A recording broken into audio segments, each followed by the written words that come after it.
کا مشن یہ تھا کہ جسم جان پر، جان آبرو پر، اور آبرو بھی پیارے مصطفیٰ پر قربان ہو جائے، اس لیے کہ حضور کی ذات تو آبرو سے زیادہ ہمیں گویا پسند ہے۔ عزیزان محترم، یہ ان کے زندگی کا شعار رہا۔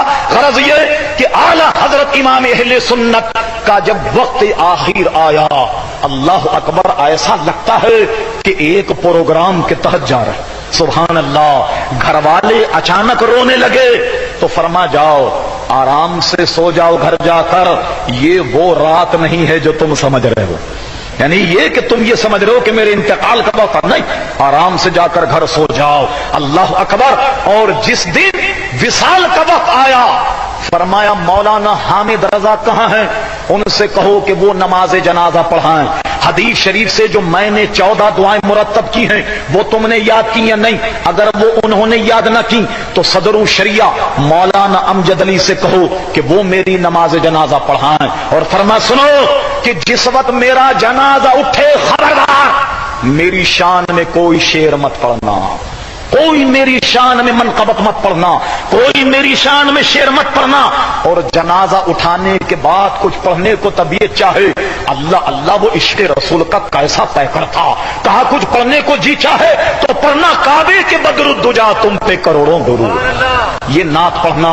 اور جب احمد رضا دفنا دیا جائے تو دفنانے کے بعد 3 دن تک میرے مزار پر، قبر پر قرآن خوانی کرنا کہ نیا گھر ہے، تلاوت قرآن کی برکت سے شاید احمد رضا کا دل لگ جائے۔ اور کہا سنو، جب مجھے دفنانا تو میری قبر کو کمر برابر نہیں، قد کے برابر کھودنا۔ کہا حضور ہم نے دیکھا قبر تو کمر برابر کھودی جاتی ہے۔ اللہ اکبر، عشق مصطفیٰ کا پیکر امام اہل سنت نے کہا میری عزیز، میں نے حدیثوں میں پڑھا کہ جب میت قبر میں رکھی جاتی ہے اس سے سوال ہوگا ماں دینوں کا، بتا تیرا دین کیا ہے؟ میت وہ قبر والا کہے گا دینی الاسلام، میرا دین اسلام ہے۔ من ربوں کا، تیرا رب کون ہے؟ کہے گا ربی اللہ۔ ربی اللہ کے بعد جانتے ہو تیسرا سوال کیا ہوگا؟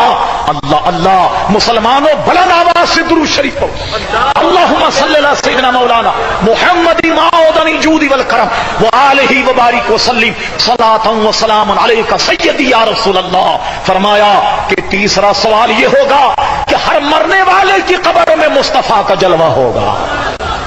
حضور ہر مرنے والے کی قبر میں آ جائیں گے اور فرشتہ کہے گا اے قبر والے، جانتا ہے تو ان کے بارے میں کیا؟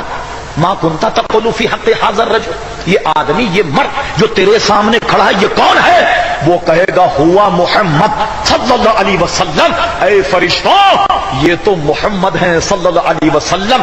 یا میں اپنی زبان میں کہہ دوں، اپنی زبان میں اگر کہوں تو ترجمہ یہ ہوگا کہ مجھ جیسا کوئی گناہگار سیاہکار کیوں نہ ہو، کہے گا فرشتوں تم ان کے بارے میں پوچھتے ہو، یہ تو وہ ہے جس میں بھرے مجمع میں ہم درود و سلام پڑھتے تھے، یہ تو وہ ہے کہ ہم پابندی سے جمعے کی نماز کے بعد ان پر سلام کا نذرانہ پڑھتے تھے، یہ تو وہ ہے کہ جب ان کا نام آتا ہم چوم کر آنکھوں پہ لگاتے تھے، یہ تو وہ ہے کہ ان کی ناموس کے لیے ہم وہابیوں سے لڑتے تھے، بددین بد مذہبوں سے لڑتے تھے، یہ تو وہ ہے جن کی عظمت کا ہم تحفظ کرتے رہے۔ فرشتوں یہ تو پیارے مصطفیٰ ہیں صلی اللہ علیہ وسلم۔ اور جانتے ہو فرشتے کیا کہیں گے؟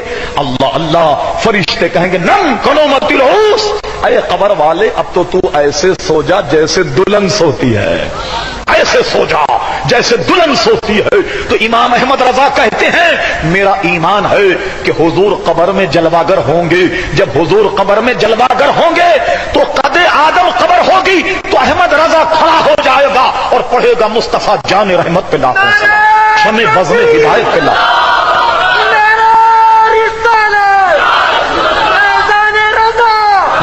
اور ایک اور جگہ کہتے ہیں کہ جناب فرماتے ہیں کہ آنکھ عطا کیجئے، اس میں ضیاء دیجئے کہ جلوہ قریب آ گیا اور تم پہ کروڑوں درود۔ کہتے ہیں حشر کا عالم ہوگا، حضور جلوگر ہوں گے، تعریف اور توصیف کا جھنڈا حضور کے ہاتھ میں ہوگا۔ حضور فرماتے میں مقام محمود پر کھڑا ہو کر اپنے رب کی وہ حمد کروں گا مجھ سے پہلے کسی نے نہ کی ہوگی، اور ہم سارے غلام حضور کے جھنڈے کے تلے کھڑے ہوں گے تو کہتے احمد رضا بھی اسی جھنڈے کے نیچے ہوگا، اور جب احمد رضا کی زبان کھلے گی تو آپ کی ثنا میں کھلے گی، آپ کی تعریف میں کھلے گی۔ تو کیا عمدہ نقشہ بنایا، اللہ اکبر، صبا وہ چلے کہ باغ پھلے، وہ پھول کھلے کہ دن ہوں بھلے، لوا کے تلے ثنا میں کھلے رضا کی زبان۔ تمہارے لیے یہ عظمت اور یہ شان امام احمد رضا کی ہے کہ قبر میں بھی لیٹے تو کہے مصطفیٰ جان رحمت پہ لاکھوں سلام،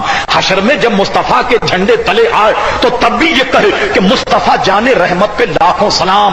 عزیزان گرامی، حقیقت یہ ہے کہ وہ اپنی نہیں، ہم جیسے لاکھوں لوگوں کی قسمت بنا گئے۔